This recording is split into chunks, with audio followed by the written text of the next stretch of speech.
கலாட்டா வியூவர்ஸ்க்கு வணக்கம். இன்னைக்கு நம்ம கூட வாய்ஸ் ஆர்டிஸ்ட் கீர்த்திகா இருக்காங்க. அவங்க கிட்ட நிறைய விஷயங்கள் கேட்டு தெரிஞ்சுக்க போறோம். வணக்கம் மேம். ஹாய், வணக்கம்.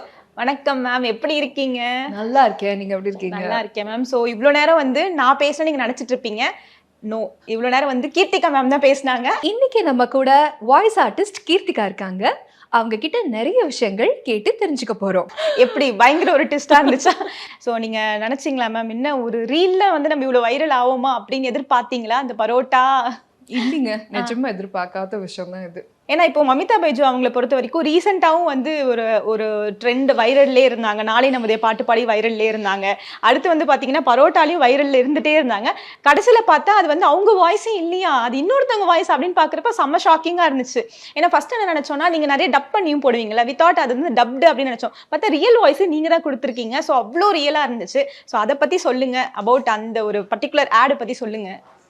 இந்த பர்டிகுலர் ஆட் பயங்கரமான ட்விஸ்டோட வந்துருச்சு. எக்ஸ்பெக்டே பண்ணல. உண்மையாக டீமும் எக்ஸ்பெக்ட் பண்ணல, நானும் எக்ஸ்பெக்ட் பண்ணல. என்ன நிறைய ஆர்டிஸ்ட்க்கு நிறைய பிராண்ட்ஸ் பேசியிருக்கேன். இது ரொம்ப டிஃப்ரெண்ட்டான எக்ஸ்பீரியன்ஸுமே கூட. பார்த்தீங்கன்னா ஃபஸ்ட்டு டெஸ்ட் பண்ணாங்க, சாம்பிள்ஸ் அமிச்சோம். வெறும் வீடியோ இருக்காது, வீடியோ கொடுக்க மாட்டாங்க இல்லையா, வெறும் லைன்ஸ் மட்டும் வச்சு சாம்பிள் வந்துச்சு. அப்போ நான் பேசி அமுச்சு விட்டேன்.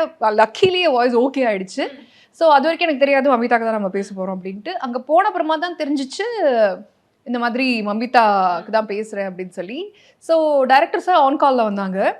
ஸோ இதுக்கு யூஸ்வலாகவுமே எல்லா ப்ராஜெக்ட்ஸ்க்குமே டைரக்டர் இருந்தாங்கன்னா ஓகே, இல்லை அப்படின்னா ஏடிஸ் தான் அந்த டேக் ஓவர் பண்ணி பண்ணுவாங்க. ஸோ இந்த ஆடுக்கு ஏடியாக இருந்தது அஸ்வின் குமார்னு ஒரு பையன். அஸ்வின் யாருன்னு பார்த்தீங்கன்னா தி லெஜெண்டரி டிரெக்டர் சிங்கீதம் ஸ்ரீனிவாச ராவோட பேரன்.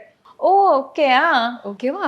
ஸோ அஸ்வின் எங்களுக்கு சூப்பர்வைஸ் பண்ண வரா அப்படின்னு சொல்லி சொன்னால், டெக்னீஷியனாக இருக்கட்டும் இல்லை ஆர்டிஸ்டாக இருக்க எல்லாம் தெரிஞ்சு ஓடிடுவோம். அவ்வளோ ஸ்ட்ரிக்டா அவரு.